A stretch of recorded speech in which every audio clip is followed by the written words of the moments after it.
Hi అండి అందరికీ welcome to పాటతో పాటుగా. అందరూ ఎలా ఉన్నారు, ఏం చేస్తున్నారు? ఇవాళ నేనైతే వాక్కాయలతో పచ్చడి చేద్దాము అని స్టార్ట్ చేశానండి.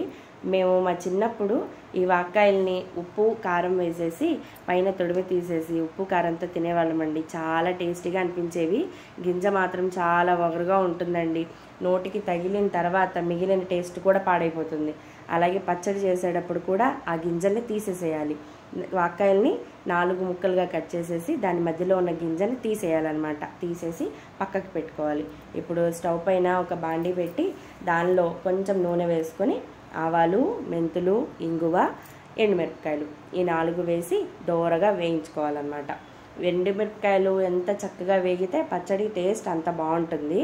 మనకి ఎప్పుడైనా సరే సీజనల్గా దొరికే ఫ్రూట్సే కానీ కూరగాయలు కానీ తింటూ ఉంటే వాటిలో ఉండే పోషక విలువలు మనకి వచ్చి మంచి హెల్తీగా ఉంటాము అనేసి చెప్తూ ఉంటారు కదండి. నేనైతే మా పాపకు అలాగే ట్రై చేస్తూ ఉంటాను. ఫ్రూట్స్ అవి ఎక్కువగా పెట్టడానికి ట్రై చేస్తాను. తను కూరగాయలు తినడం కంటే ఇలాగ పుల్లగా ఉండే పచ్చళ్ళు తినడానికి కొంచెం ఎక్కువ ఇంట్రెస్ట్ చూపిస్తుంది. అందుకే నేను పాతకాలం వాళ్ళు వండే వంటలే ఎక్కువగా ట్రై చేస్తూ ఉంటానన్నమాట.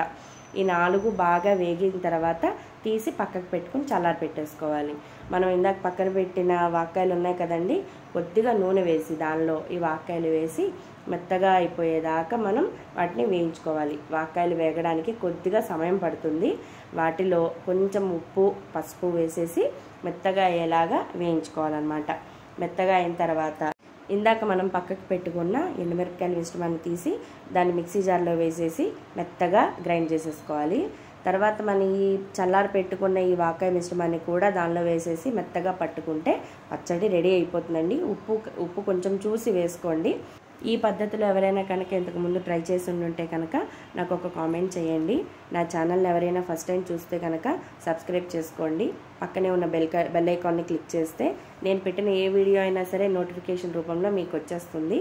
ఇంట్లో ఉండే ఆడవాళ్ళు హెల్తీగా ఉంటే ఇంట్లో వాళ్ళందరినీ కూడా హెల్తీగా చూసుకోవచ్చు. మళ్ళీ ఇంకొక వీడియోతో మిమ్మల్ని కలుస్తానండి. ఉంటాను. నమస్తే. అందరూ ఆరోగ్యంగా ఉండాలి, అందులో మనము ఉండాలి. Bye bye.